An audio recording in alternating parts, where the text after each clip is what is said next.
Are you convinced about things in life? Are you so convinced you wouldn't change those convictions? See, a conviction is a very powerful thought form. No such thought form can exist without you paying it so much attention. It is like a black hole of the mind that constantly demands even more energy.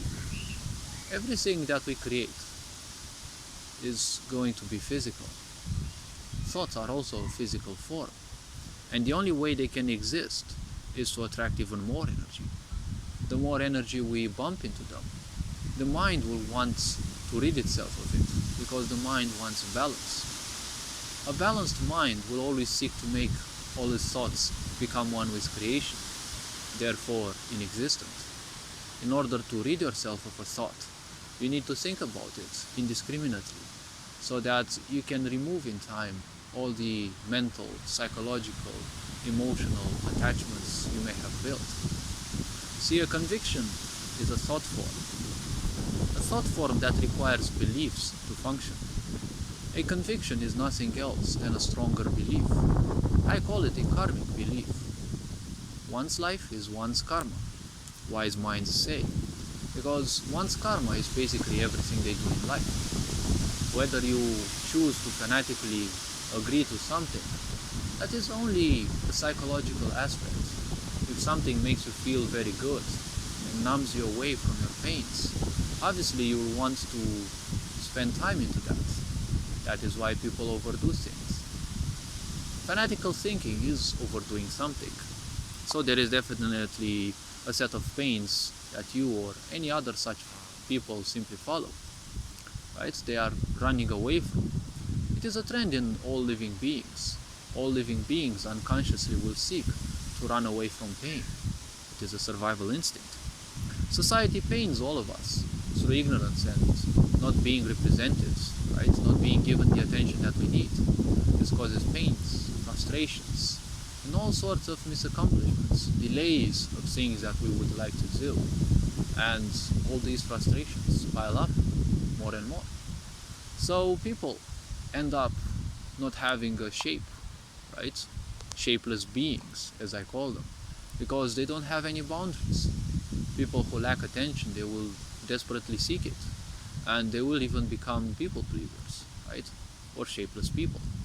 People who always seek to be told what and how to do things, when to do things, so they lack any structure. They won't take any responsibility. They are just like moles, empty moles, that can be turned into whatever by anyone else's agendas. Because how one supports their own agendas is through such shapeless people that suddenly and out of the nowhere, right, out of the blue, they click with that specific idea.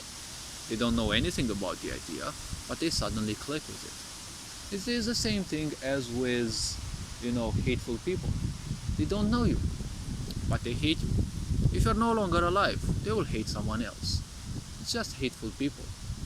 It doesn't matter whom they hate, they won't know much about them anyways. And nowadays there's so many ways that you can be demonized and, turned into the bad devil, right?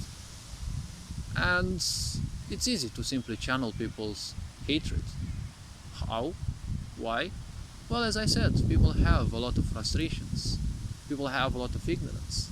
So not taking responsibility in their life means that they will have and they will stockpile even more of these misaccomplishments and frustrations and the such.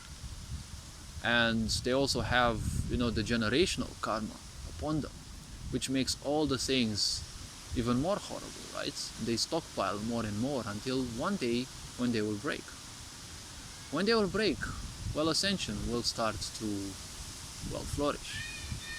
If you're interested in my point of view on ascension and why it feels lonely, I'm gonna drop a video pretty soon about that as well. All this being said, you are appreciated. Take care. Your Engine Board signing out.